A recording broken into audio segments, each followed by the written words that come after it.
pense que le retour à la force n'est pas à encourager. Aucunement, parce que c'est une régression béante, c'est un recul sans pareil. C'est un retour à l'état de nature où c'est le plus fort physiquement qui dirige. On ne saurait permettre un tel recul dans la sous-région. Vous savez, ce sont des avis populistes non fondés qui ne sauraient être pris en compte. Si nous considérons que les dirigeants actuels sont à la solde des Français, il faut qu'aux prochaines élections, on choisisse des dirigeants autonomes ou indépendants. Cependant, on observe que, toujours selon les avis populistes, on encourage le passage de partenariat ou de soumission géopolitique de la France au passage de soumission géopolitique de la Russie, mais on ne va pas changer de maître. Ou de la Chine. Ou de la Chine, bien évidemment. On ne va pas changer de maître. Changer de maître n'est pas une solution. La solution, c'est l'autonomie, c'est l'indépendance réelle. Et si nous l'envisageons, le choix se fait dans les urnes, ça ne se fait pas par les armes. Parce que si aujourd'hui on accepte que des gens se sentant forts du moment prennent des armes pour soi-disant aller contre un système de gouvernance ou une vision de gouvernance, mais demain, quand d'autres seront plus forts qu'eux, donc on accepte aussi qu'ils prennent les armes, finalement, ça devient le Far West. Force ne reste pas à la loi. Et là, ça veut dire que les plus faibles auront toujours tort. Ce qui a été déploré à l'état de nature, d'où le passage à l'état civil. La CEDEAO est une institution sous-régionale. Le Bénin est voisin du Niger. Et le recours à la stratégie militaire est ultime. Est ultime en ce sens que des tentatives de négociations diplomatiques ont été tentées. Cependant, la junte au Niger refuse de recevoir quiconque, qu'importe les représentants et médiateurs de la CEDEAO qui ont voulu les rencontrer pour négociation. Du coup, si pour que force reste à la loi, il faut recourir à la stratégie militaire, on y est résolu. On y est résolu en ce sens que on ne saurait soutenir la prise de pouvoir par la force, par les armes. C'est inadmissible. Il n'y a rien qui puisse justifier cet état de choses. Encore que, ce n'est pas une guerre déclarée au peuple nigérien, à la nation sœur du Niger. Non, c'est une libération d'otages et c'est une restauration de l'état de droit. Donc, il ne faut pas qu'on cafouille sur les éléments de langage. Et l'ordre normal des choses souhaite quand même qu'il n'y ait pas de coup d'État dans le processus de gestion d'un pays. Bon, en tant que citoyen vraiment libre et en tant que syndicaliste, je pense qu'un pays est géré par rapport, disons, à ses tests. Mais lorsqu'il arrive à une interruption de pouvoir par un coup d'État, je pense qu'on ne peut que condamner le coup d'État. On ne peut que condamner le coup d'État parce que ce n'était pas une situation souhaitable.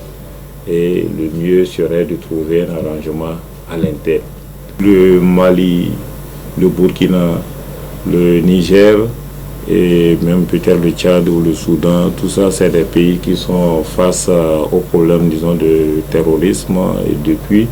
Et je pense que si les raisons qui ont conduit au coup d'État au Mali, au Burkina, restent, disons, les mêmes, c'est les problèmes, disons, de terrorisme. Moi, je pense qu'il fallait prendre des dispositions pour éviter que d'autres pays s'ajoutent. Aujourd'hui, c'est le Niger. Et demain, on ne sait pas quel sera le pays. Mais est-ce que la CEDEAO, qui est un outil d'intégration et qui permet vraiment, on a joui et on continue toujours de jouir de la CEDEAO, je pense que Et si les efforts que les chefs d'état-major, les militaires vont déployer pour aller rétablir, disons, un président, pouvaient être utilisés, ils pouvaient faire les mêmes efforts, se mettre ensemble, hein, pour vraiment trouver une solution à l'ennemi commun qui est le djihadisme. Bon, peut-être qu'on allait trouver une solution. Et ce que les gens réclament, ce qu'ils veulent, qu'on puisse vraiment calmer ça. Parce qu'aujourd'hui, nous sommes, honnêtement, on a du mal, on a peur de voyager même. On a peur. Parce que même à Cotonou, ça peut se passer. Ça s'était passé à Abidjan. Et tout ça. Donc, honnêtement, bon, moi, je pense que les inquiétudes des chefs d'État sont justifiées. Mais il y a quand même à mieux faire si réellement on veut. Le pouvoir, c'est des problèmes. Qui veut le pouvoir, qui ne veut pas rentrer chez lui, avoir la paix.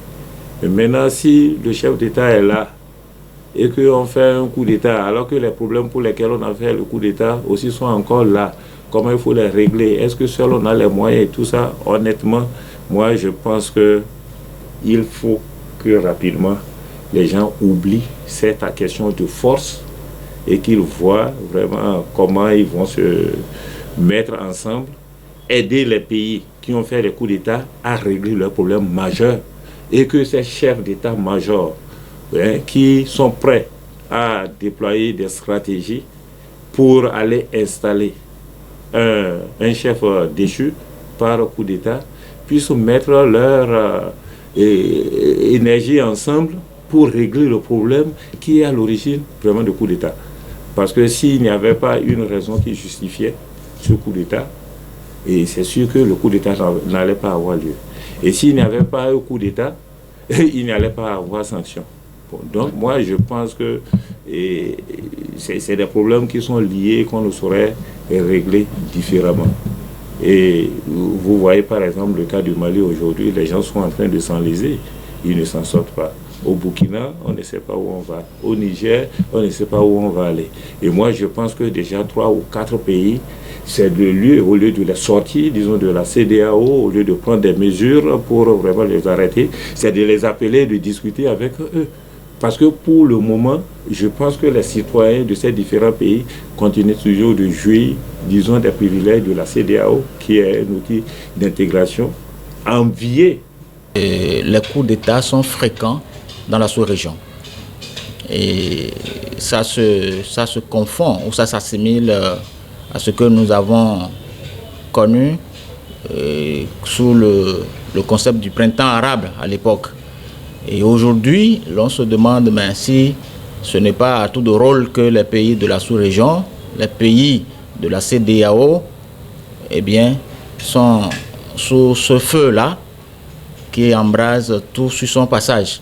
Oui, il faut dire que la plupart de ces populations ne comprennent pas les risques de ces coups d'État-là. Ils ne comprennent pas. Et les coups d'État en l'État ne sont pas bien parce qu'on ne peut pas considérer les coups d'État comme étant l'arme par laquelle il faut venir au pouvoir. Il faut accéder à la magistrature suprême.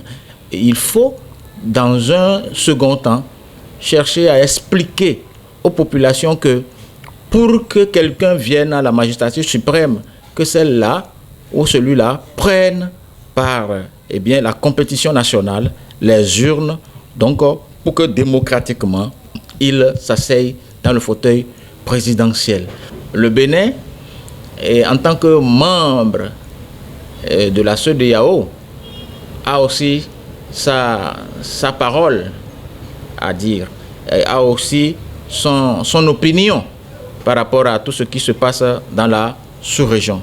Du coup, il faut souligner que le Bénin étant frontalier avec le Niger, où le dernier coup d'État est connu le jour, a l'obligation d'organiser son système sécuritaire pour que les terroristes ne se mêlent à ce qui se passe, c'est-à-dire au niveau de ces frontières là-bas, ne se mêlent, parce qu'ils parlent de coup d'État, parlent d'un peu de tout. de tout un mélange, on ne sait plus qui est qui, on ne sait pas comment les choses évoluent, et puis les gens peuvent, dans ce méli-mélo-là, eh bien, instabiliser les populations du Bénin. Donc, les gouvernants ou les dirigeants béninois ont l'obligation d'organiser le système sécuritaire pour que rien venant du Niger ne puisse nous mettre mal à l'aise. Donc, c'est pourquoi la position du Bénin actuellement par rapport à ce qui se passe au Niger, elle est claire, la position. Elle est en même temps légale que légitime. C'est vrai que d'aucuns vont penser que bon, nous sommes à côté du Niger, nous sommes des pays frères, les populations du Niger sont sœurs à la population béninoise, oui, et c'est au nom de cela même, au nom de ce principe que nous sommes obligés de dire aux Nigériens que si ils ne se prennent pas au sérieux, que nous serons obligés de nous organiser sur le plan sécuritaire pour pouvoir discipliner ce qui se passe à la porte de notre pays. Donc, que personne ne confonde cela à des propos de va-t-en-guerre. Mais l'autre problème que cache la situation et sur lequel nous, tous citoyens africains, nous tous, noirs de la sous-région du Sahel, et on est appelés à réfléchir, est que nous étions dans un fonctionnement avec ce que le colon a laissé, et que à partir de ces époques où nous sommes, c'est-à-dire à partir de la 21e siècle-là, les populations noires veulent donc rompre avec cette tendance de suprématie que le colon avait sur, elles, les populations noires. Donc, du coup, les gens se sont dit que les urnes, c'est-à-dire attendre les urnes pour pouvoir régler cette question, serait chose qui va prendre du temps. Donc, les gens disent qu'il faut aller, s'il le faut, avec de la force, et puis rompre les amarres, rompre le pont avec le colon qui semble continuer à nous maintenir dans la pauvreté. Et c'est cette question-là que les nouveaux dirigeants, c'est-à-dire les dirigeants actuels des pays de la sous-région, doivent prendre en compte pour que véritablement les peuples noirs, les populations de la sous-région ouest-africaine se sentent véritablement indépendants vis-à-vis de la puissance coloniale.